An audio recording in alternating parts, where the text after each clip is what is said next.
வணக்கம். இன்னைக்கு நாம அண்மையில ரிலீஸ் ஆன டூரிஸ்ட் ஃபேமிலி படத்தை பத்தி கொஞ்சம் விரிவாக பேசலாம். நமக்கு கிடைச்ச சில தகவல்கள், அதோட பாக்ஸ் ஆபீஸ் நிலவரம், அப்புறம் படம் பத்தின சில விஷயங்களை வச்சு இதோட ஆரம்பகட்ட தாக்கம் எப்படி இருக்குன்னு பார்க்கலாம். ஆமாம், இது ஒரு இன்ட்ரெஸ்டிங்கான படம். நிறைய எதிர்பார்ப்பு இருந்தது. சரி, முதல்ல ஆரம்பிக்கலாம். இந்த டூரிஸ்ட் ஃபேமிலி படத்தோட மெயின் கதை என்ன? அது எதை பத்தி பேசுது? இது அறிமுக இயக்குனர் அபிஷன் ஜீவந்த் டைரக்ட் பண்ண ஒரு காமெடி டிராமா படம். ஓ, புது டைரக்டரா? ஆமா. மெயின் ரோல்ல சசிகுமார், அவரு தர்மதாசா வர்றாரு. அப்புறம் சிம்ரன் வசந்தியா நடிச்சிருக்காங்க. சசிகுமார், சிம்ரன், நல்ல காம்பினேஷன். கண்டிப்பா. கதை என்னன்னா, இலங்கையில கோவிட் தொற்றுக்கு பிறகு ஒரு பெரிய பொருளாதார நெருக்கடி வந்துச்சு இல்லீங்களா? ஆமா ஆமா, தெரியும். அதிலிருந்து தப்பிச்சு ஒரு நல்ல எதிர்காலம் தேடி இந்தியாவுக்கு வர்ற ஒரு இலங்கை தமிழ் குடும்பத்தோட கதை தான் இது. ஓ, அப்போ அந்த எகனாமிக் கிரைசிஸ் பேக்ட்ராப்ல நடக்குது. ஆமா. குழந்தைகளா மிதுன் ஜெய்சங்கர், கமலேஷ் நடிச்சிருக்காங்க. கூடவே யோகி பாபு, MS பாஸ்கர்னு நிறைய பேர் இருக்காங்க. யோகி பாபுவும் இருக்கிறாரா? அப்ப காமெடிக்கு பஞ்சம் இருக்காது போல. ஆமா, காமெடி டிராமாவாச்சே, அந்த பேலன்ஸ் நல்லா ஒர்க் அவுட் ஆயிருக்குன்னு தான் பேச்சு. கேட்கவே இன்ட்ரெஸ்டிங்கா இருக்கு. சரி, இந்த மாதிரி ஒரு கொஞ்சம் சீரியஸான பின்னணியில ஒரு கதை வசூல் ரீதியா எப்படி வரவேற்பு கிடைச்சிருக்கு? படம் May 1 ரிலீஸ் ஆச்சு இல்லையா? ஆமா, May 1, 2025 ரிலீஸ். ஆரம்பம் உண்மையிலே ரொம்ப நல்லா அமைஞ்சிருக்கு. அப்படியா? ஆமா. இப்போ சினட்ராக் மாதிரி பாக்ஸ் ஆஃபீஸ் ட்ராக் பண்றவங்க சொல்ற டேட்டா படி லாங் வீக்கெண்ட், அதாவது 4 நாள்ல தமிழ்நாட்டுல மட்டும் சுமார் 10 கோடி ரூபாய் வசூல் பண்ணிருக்கு. 10 கோடியா? 4 நாள்ல தமிழ்நாட்டுல மட்டும்? ஆமா. சாக்னல்க்குன்னு ஒரு இன்னொரு தளம் இருக்கு. அவங்க கணக்குப்படி முதல் 4 நாள்ல இந்தியா முழுக்க நெட் கலெக்ஷன் 10.15 கோடி. வாவ், இது நிஜமாவே ஒரு பெரிய ஓப்பனிங். அதுவும் சசிகுமார், சிம்ரன் மாதிரி சீனியர் ஆர்டிஸ்ட் சேர்ந்து பண்ண படத்துக்கு இது ரொம்ப குறிப்பிடத்தக்கது. அந்த வீக்கெண்ட் வசூல் எப்படி நாளுக்கு நாள் ஏறிச்சா? ஆமா, அந்த ட்ரெண்ட் நல்லாவே தெரியுது. முதல் நாள், அதாவது வியாழக்கிழமை, சுமார் 2 கோடி. சரி. ரெண்டாவது நாள் வெள்ளிக்கிழமை கொஞ்சம் குறைஞ்சு 1.7 கோடி கிட்ட. ஆனா சனி ஞாயிறுல நல்ல ஜம்ப். சனிக்கிழமை ஒரு 2.7 கோடி, ஞாயிற்றுக்கிழமை தான் பீக். அன்னைக்கு சுமார் 3.75 கோடி வரைக்கும் போயிருக்கு. ஓஹோ, ஞாயிற்றுக்கிழமை இவ்ளோ அதிகமா? அப்போ வேர்ட் ஆஃப் மவுத் நல்ல வேலை செஞ்சிருக்குன்னு அர்த்தம். கண்டிப்பா. சண்டே கலெக்ஷன் இவ்ளோ உயர்றதுக்கு காரணம் படம் மக்களுக்கு பிடிச்சிருக்கு, பாசிட்டிவா பேசிக்கிறாங்கிறது தான். அதுவும் இல்லாம கேரளாலயும் நல்ல ரெஸ்பான்ஸ் இருக்குன்னு சொல்றாங்க. கேரளாவிலயா? அதுக்கு என்ன காரணம்னு நினைக்கிறீங்க? ஒருவேளை நல்ல விமர்சனங்கள், அப்புறம் இங்கிலீஷ் சப்டைட்டில்ஸ் இருந்ததுனால அங்கேயும் ஆடியன்ஸ் கனெக்ட் ஆயிருக்கலாம். சரி சரி. அப்போ முதல் 4 நாள் ரொம்ப ஸ்ட்ராங்.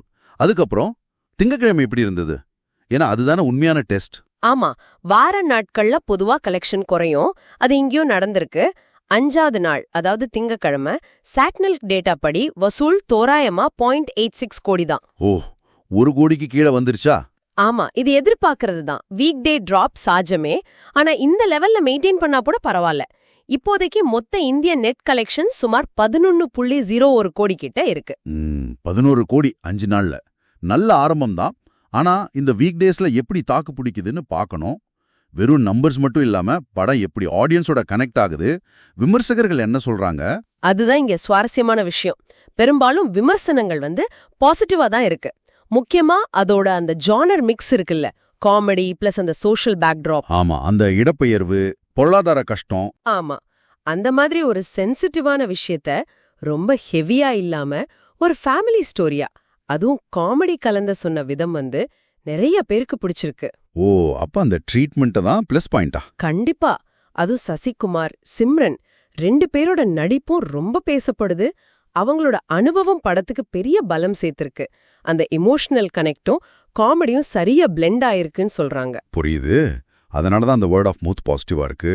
சரியா சொன்னீங்க. நல்ல வாய்மொழி விளம்பரம் படத்துக்கு ரொம்பவே ஹெல்ப் பண்ணுது. அப்புறம் இத $1 மில்லியன் ஸ்டுடியோஸ் MRP என்டர்டெயின்மெண்ட் தயாரிச்சிருக்காங்க. மியூசிக் ஷான் ரோல்டன். ஷான் ரோல்டனா? அப்போ பாட்டு, பின்னணி இசையெல்லாம் நல்லா இருக்கும். ஆமா, அத பத்தியும் நல்ல ரிப்போர்ட்ஸ் தான். படத்தோட டெக்னிக்கல் விஷயங்களும் டீசென்ட்டா இருக்குன்னு சொல்றாங்க. முக்கியமா வெறும் 35 நாள்ல படப்பிடிப்ப முடிச்சிட்டாங்களாம். 35 நாள்லயா?